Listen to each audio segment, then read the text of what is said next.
नमस्कार। सुशील कोच की एक और अंक में आपका स्वागत है। आज मैं आपका ध्यान आकर्षित करना चाहूँगा चुनावी खर्चों पर। आप कहोगे चुनाव खर्चों से हमें क्या लेना देना। हम लोग असल में एक विकासशील देश है। विकासशील देश के लिए एक एक रुपया बहुत कीमती होता है। आज मैं सरकार का एक आंकड़ा कहीं पर देख रहा था। सरकार ने एक सर्कुलर जारी किया हुआ है जिसमें उसने कहा हुआ है कि जो लोकसभा का प्रत्याशी है, उम्मीदवार है, वह अपने चुनाव में 77 लाख रुपए खर्च कर सकता है। अब आप कल्पना कीजिए कितना, लगभग इसको आप 1 करोड़ मान के चलिए। ये सरकारी आंकड़ा है जो सरकार परमिशन दे रही है। इसके अलावा होने वाले जो अघोषित खर्चे हैं, जो कहीं दिखाई नहीं जाएंगे, जो इधर उधर लोगों को बांटने के काम आएंगे, कोई ग्रुप में दे दिए जाएंगे, उसका कोई रिकॉर्ड नहीं है। ठीक है। अब हमारे पास अगर मान लो एक संसदीय क्षेत्र में 5 प्रत्याशी हैं, वैसे तो 5 नहीं, आजकल तो 10-12 होते हैं, और टोटल मिला के 540 सीटों के चुनाव कराए जाते हैं। इस हिसाब से जो एक सरकारी आंकड़े का खर्च बन रहा है वो बन रहा है 2700 करोड़ रुपया, जो घोषित है। और इसमें अभी बहुत से कैंडिडेट हैं जो छूटे हुए होते होते ही 3000 तक का आंकड़ा जो है, ये सरकारी आंकड़ा हो जाएगा 3000 करोड़ रुपये। और भारत जैसे विकासशील देश के लिए 3000 करोड़ रुपये बहुत मायने रखते हैं। इसमें जो छोटे छोटे राज्य हैं उसका साल भर का बजट इतने पैसे से चलाया जा सकता है। और इसके आप निहितार्थ देखिए, जो 77 लाख की लिमिट सरकार ने बनाई है, हम कहते हैं ये प्रजातंत्र है, जनता द्वारा, जनता से, जनता के लिए। तो जनता कौन है? जिसके पास पैसे हैं, जो करोड़ों रुपए जेब में लेकर चलता है, वो जनता है। क्या गरीब का अधिकार से वोट देना है? कोई गरीब अगर सक्षम है, काबिल है, तो इसका मतलब चुनाव लड़ नहीं सकता। वो तो अपने दैनिक खर्चों का वहन नहीं कर पा रहा है, तो ये 77 लाख रुपये कहाँ से लाएगा? नहीं लाएगा तो वो हार जाएगा। दूसरा, आप देखो, जो आदमी 1 करोड़ रुपये खाली चुनाव में लड़ने के लिए खर्च कर दे रहा है, उस कितनी संपत्ति का मालिक हुआ? कम से कम 10 करोड़ दूंगा, 10वां हिस्सा ही तो अपने चुनाव खर्च में लगाएगा।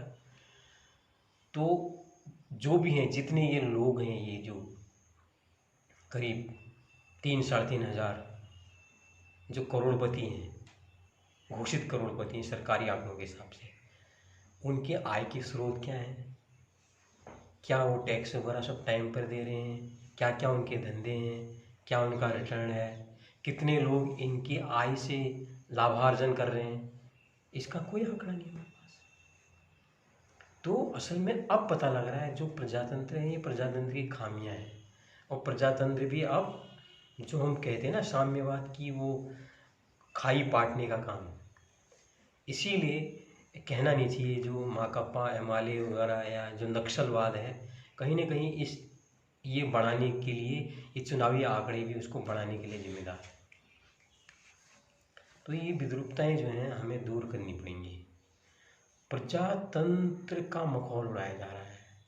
सरकार को एक कोष बनाना चाहिए, जैसे अभी उनने अभी कोरोना काल में पीएम केयर्स बनाया, ऐसे ही एक चुनाव खर्च का भी फंड बनाना चाहिए।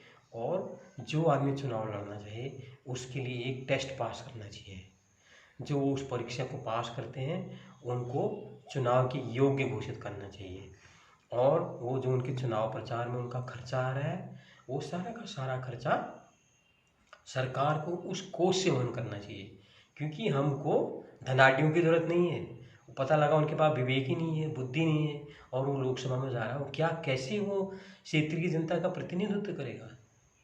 तो अच्छा है अगर एक कोष टाइप का बना दिया, जैसे पीएम केयर्स वगैरह आप जो बनाते हैं आपातकाल के लिए, ऐसी चुनावों के खर्च के लिए एक कोष बनाना चाहिए, ताकि हर भारतीय जो भारत का नागरिक है वो चुनाव लड़ने का अधिकारी है। जो संविधान के नियम के अनुसार जिसकी उम्र 25 साल से ज़्यादा हो चुकी है वो चुनाव लड़ सकता है। सरकार अपने कोष में से उसको चुनाव लड़वाए। ऐसे में हमको अच्छे प्रतिनिधि मिल पाएंगे जो समाज में अपने क्षेत्र का अच्छा नेतृत्व करेंगे, वो पढ़े लिखे होंगे, वो काबिल होंगे। तो ये चुनावी खर्चों वाला हिसाब मेरे कुछ समझ में नहीं आया। तो मैं भी उम्मीद करता हूँ आपको ये बात समझ में आई होगी और इस पे आप सब लोग गौर करेंगे और सरकार के लिए अपना अपने अपने तरीके से, आजकल तो सोशल नेटवर्क साइट्स इतने एक्टिव हैं, आप उसी में विरोध दराज करिए।